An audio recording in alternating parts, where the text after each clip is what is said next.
Welcome to அகி classroom. நம்ம இன்றைக்கி 3rd ஸ்டாண்டர்ட் மேக்ஸ் ஒர்க் புக்கோட 5th யூனிட் ஆன்சர்ஸ் பார்க்கலாம். அளவைகள் அறிவேன். கீழே கொடுக்கப்பட்டுள்ள பொருள்களின் எடையை ஒப்பிட்டு லேசானதிலிருந்து கனமானவற்றுக்கு 1, 2, 3ன்னு சொல்லி வரிசைப்படுத்தி சொல்லியிருக்காங்க. அப்போ முதல்ல இருக்கிறதுல எது லேசானதோ அதுக்கு 1 கொடுக்கணும். இங்கே இதுதான் லேசானது, அதனால் கொடுத்துரும். இதை விட கொஞ்சம் வெயிட்டானது இது, கனமானது இதுதான் ரொம்ப லேசானது, இதை விட கொஞ்சம் கனமானது இது 2, இதை விட ரொம்ப கனமானது இது 3, இப்படி கொடுக்கணும். அப்போ இந்த வரிசையில் எது ரொம்ப லேசானதுன்னா நெல்லிக்காய் தான் ரொம்ப லேசானது, அதை விட கொஞ்சம் கனமானது இது ரொம்ப கனமானதுனால இது 3 கொடுத்துருக்கோம். ஓகேவா? லேசானதுலேருந்து அவங்களே கொடுத்ததுனால குழு கொடுத்ததுனால நம்ம இப்படி நம்பர் கொடுக்குறோம். அடுத்து பொருள்களை தராசில் வைக்கும்பொழுது தட்டு கீழே செல்லும் எனில் அப்பொருளுக்கு இந்த கீழ் நோக்கி அம்புக்குறியும், மேலே செல்லுனா மேல் நோக்கி அம்புக்குறியும் வைக்கணும். இப்போ இந்த 2 பப்பாளி பழத்தை ஒன்று கொய்யாப்பழத்தில் வச்சா கண்டிப்பாக பப்பாளி பழம் இருக்கிற தராசு கீழ் நோக்கி இருக்கும், கொய்யாப்பழம் இருக்கிறது மேல் நோக்கி இருக்கும். அதே மாதிரி பரங்கிக்காயையும் வெள்ளரிக்காயும் வச்சோன்னா இந்த பரங்கிக்காய் உள்ளது தான் கீழ் நோக்கி இறங்கி இருக்கும், இது மேல் நோக்கி இருக்கும். பொருள்களை தராசில் வைத்த பின் அதன் நிலையை டிக் செய்கன்னு சொல்லியிருக்காங்க. இப்போது தராசில் ஒரு பக்கம் இங்கே அம்புக்குறி பிடிச்சிருக்காங்க பாருங்கள், இந்த பக்கம் வந்து மாதுளம் பழமும் இந்த பக்கம் தர்பூசணி பழமும் வைக்கிறோம் அப்படின்னு சொல்லியிருக்காங்க. அப்போ தராசு இந்த 3 மாடல்களில் எந்த மாதிரி தராசு நிற்கும் அப்படின்னு பார்த்தா கண்டிப்பாக இந்த பக்கம் தர்பூசணி வச்சதுனால இது கீழையும் இது மேலேயும் இருக்கும். இப்போ இப்படி தான் தராசு இருக்கும். இந்த பழத்தை இந்த பக்கமும் இந்த பக்கம் வச்சோன்னா இதை விட இதுதான் பலாப்பழம் தான் தர்பூசணி தான் வெயிட்டாக இருக்கும், அதனால் இதுதான் கீழே இறங்கி இருக்கும். அப்போ இப்படி தான் இருக்கும் தராசு. ஓகேவா? அதை டிக் பண்ணிக்கிறோம். அடுத்து இந்த பக்கம் முட்டைக்கோசும் இந்த பக்கம் கத்திரிக்காயும் வச்சா தராசு இது எப்படி இருக்கும்னா இந்த பக்கம் தான் கனமானது இருக்குது, அதனால் இந்த பக்கம் தான் கீழே இறங்கி இருக்கும், இது மேல் நோக்கி இருக்கும். ஓகேவா? அடுத்து எடை கற்களுக்குரிய எடையை எழுதுக. 1 கிலோகிராமுக்கு இங்கே கீன்னு கொடுத்துருக்காங்க, சரியா? அது நமக்கு குழுவாக கொடுத்துருக்காங்க, அப்போ கிராமில் மாற்றி எழுதிருக்காங்க. 1 kilogram 1000 gram, 5 kilogram 5000 gram, 2 kilogram இங்கே 1 கிலோகிராம், அப்போ ரெண்டையும் சேர்த்துக்கணும். மொத்தமாக எவ்வளோ இருக்குது? 3 கிலோ இருக்குது. 3 கிலோவுக்கு 3000 கிராம். கிலோகிராம் மற்றும் கிராம் அளவுகளில் நம்ம வாங்கக்கூடிய பொருள் ஃபஸ்ட்டு கிலோகிராமில் எழுதிக்கலாம். கிலோகிராமில் நம்ம என்னென்னலாம் வாங்குவோம்? கிலோ கணக்கில் அரிசி வாங்குவோம், பருப்பு வாங்குவோம், ஆப்பிள் வாங்குவோம், வெங்காயம், மாதுளை, இதெல்லாம் நம்ம கிலோ கணக்கில் வாங்குவோம். இதெல்லாமே இன்னும் நிறைய வாங்குவோம், அதில் உங்களுக்கு என்ன வேணுமோ அதை எழுதிக்கலாம். அடுத்து நம்ம கிராம் கணக்கில் கொஞ்சமாக வாங்குறது இதெல்லாம் வாங்குவோம். கிராம் கணக்கில் இஞ்சி வாங்குவோம், 100 கிராம் கொடுங்க, 50 கிராம் கொடுங்கன்னு வாங்குவோம். மஞ்சள் தூள் வாங்குவோம் கிராம் கணக்கில், கடுகு, வெந்தயம், சீரகம், இதெல்லாம் என்ன பண்ணுவோம்? நம்ம கிராம் கணக்கில் வாங்குவோம். அடுத்து சரியான விடையை தேர்ந்தெடு. 1 கிலோகிராமில் எத்தனை கிராம்கள் இருக்கும்? 1 கிலோவுக்கு 1000 கிராம். 2000 கிராம்ங்கிறது எத்தனை கிலோகிராம்னா 2 கிலோகிராமுக்கு சமம். 3 கிலோகிராமில் எத்தனை கிராம் இருக்கும்னா 3000 கிராம். கொடுக்கப்பட்ட பொருந்தாதுன்னா 1 கிலோகிராம் கிராம்னு இருக்குது, இது மட்டும் மீட்டரில் இருக்கிறனால இது மட்டும் பொருந்தாது. அடுத்து கிலோகிராம் என்பதன் சுருக்கிய வடிவம். கிலோகிராம் எப்படி எழுதுவோம்? கீன்னு எழுதுவோம், அதுதான்.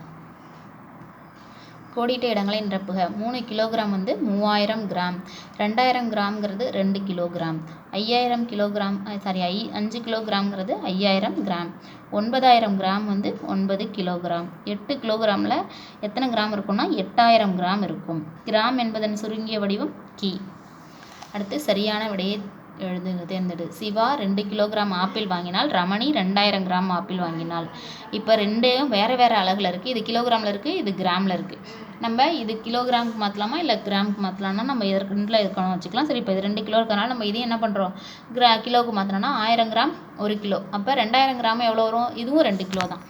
இதையும் கிலோகிராமுக்கு மாற்றணுன்னா 2 கிலோகிராம், 2000 கிராம் இருக்கிறதுனால 2 கிலோகிராம். அப்போ சிவாவும் 2 கிலோ தான் வாங்கியிருக்கான், ரமணியும் 2 கிலோ தான் வாங்கியிருக்கா. அப்போ இருவரும் ஒரே எடையுள்ள ஆப்பிள்களை வாங்கினர் அப்படிங்கிறது தான் சரியான விடை. ரெண்டையும் ஒரே அலகுக்கு ஒன்று கிலோகிராமாக மாற்றணும், இல்லை கிராமாக மாற்றினீங்கன்னா தான் ஒப்பிட முடியும். ஓகேவா? அடுத்து மோகனா 5 கிலோகிராம் சர்க்கரை வாங்க கடைக்கு சென்றாள். பின்வரும் எந்த பாக்கெட்டை அவள் வாங்க வேண்டும்? இது வந்து 50 கிராம், இது 500 கிராம், இது 2500 கிராம், இது 5000 கிராம். 5000 கிராம்ங்கிறத நம்ம கிலோகிராமுக்கு மாற்றணுன்னா 5 கிலோகிராம், இதை கிலோகிராம் மாற்றணுன்னா 2.5 கிலோகிராம், அப்படி இல்லைன்னா 2 கிலோ 500 கிராம் அப்படின்னு வரும். ஓகேவா? அப்போ நம்ம 5 கிலோகிராம்னா இதுதான் ஆன்சர், அதனால் அதை டிக் பண்ணிக்கிறோம். இதெல்லாம் 1000 கிராமே வரல, அதனால் கிலோவுக்கு நம்ம கிலோவாக சொல்ல மாட்டோம், ரொம்ப கம்மியாக இருக்கிறனால இதை விட்டுறோம். இது 2 தான் 1000 கிராமுக்கு மேலே வருது.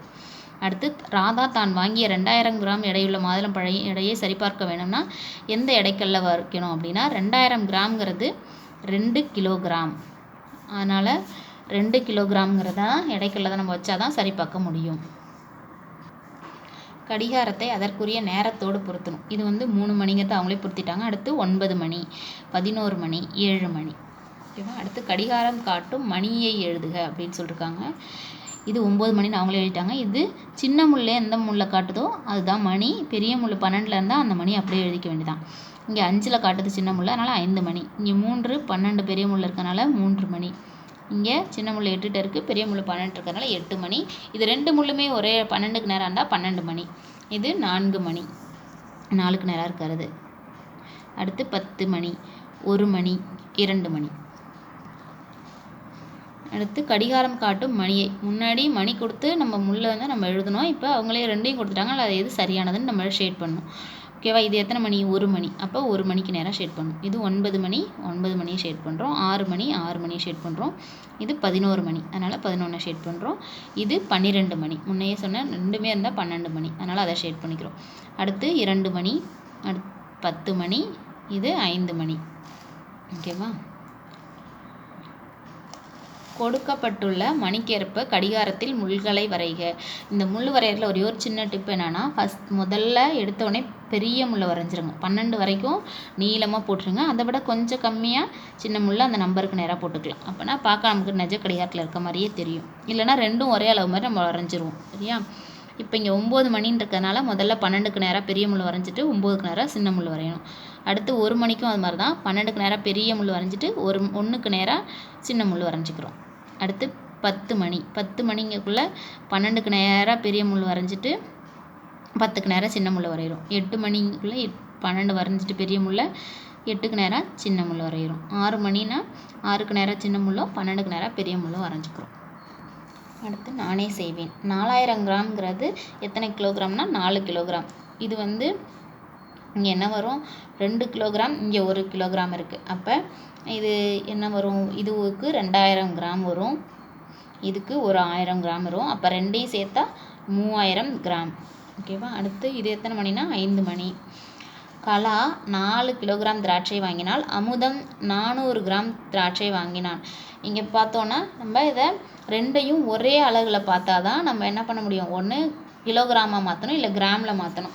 இங்கே 1000 கிராமுக்கு தாண்டி போயிருந்தோன்னா நம்ம கிலோவாக மாற்றலாம். 1000 கிராமுக்கு குறைவாக இருக்கிறதுனால இதை கிராமில் மாற்றிப்போம். இப்போ இதை பார்த்தா இது 4000 கிராம், 4 கிலோகிராமும் 4000 கிராம், இது 400 கிராம்.